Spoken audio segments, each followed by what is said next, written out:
And Georgie Rogers spoke to Nicky Wire from the Manics to find out more about the albums, including those collaborations, starting off with how Julia from Sunflower Bean got involved.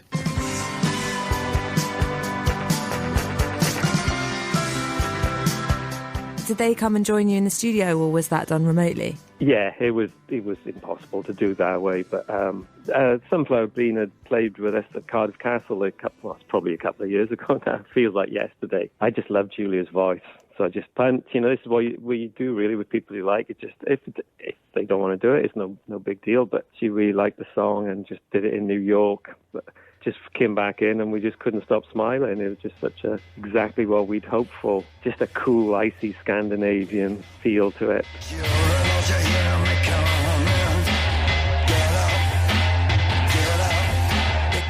James had been in touch with Mark Lanigan. I mean, we got back with him way back to an Oasis tour in '96. I think we were first on, then Screaming Trees, and then Oasis were headlining. So James had done a gig with him in London, a John Cale tribute, I think, and a Nico tribute. We just wanted to have that really deep, brooding sense of humanity, that he brings. It always enlightens an album, I think, for us, just to get a different tone on, because we've been going so long. James just likes hearing other voices as well. Yeah, it's nice to sort of mix it up and have a few features on there these days. We like to call them duets, not features. Duets, yeah. I like that, actually, because, feature sort of suggests less of a collaboration in a way, whereas it is, more Dolly Parton and Kenny Rogers, Islands in the Stream. More Sonny and Cher. Yeah. Everywhere you look, everywhere you turn, the future finds the past, the box begin to burn. I mean, over the years, Manics have just provided some of the best hooks of all time. How, this long into your career, do those sparks of inspiration just still come really naturally?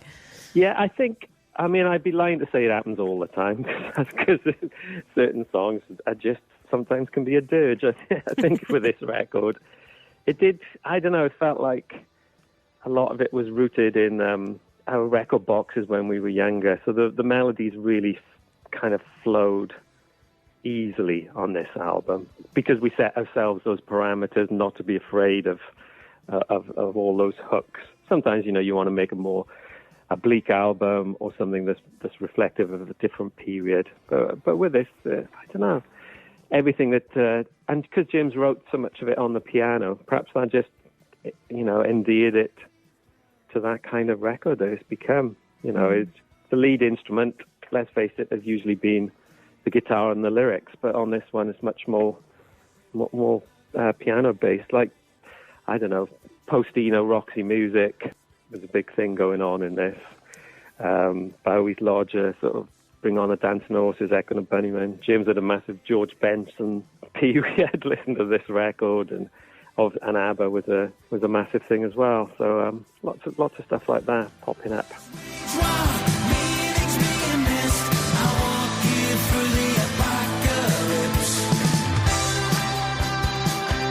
Heard the word apocalypse then as well. Very Manic's word. Very Manics. So that new album, The Ultra Vivid Lament, is coming out on the 3rd of September. And thank you very much to Georgie. Thank you to Nicky too. Always lovely to hear from Mr. Nicky Wire. Is it Nicola or Nicholas? I think it's Nicholas. Okay. I'll ask him next time he's in. It's lovely to hear from them. I don't want to live in a world without the Manics. I really don't. Indeed, and those shows will be as glorious as you would probably imagine, especially the NHS ones. Well done, guys. We need you more than ever.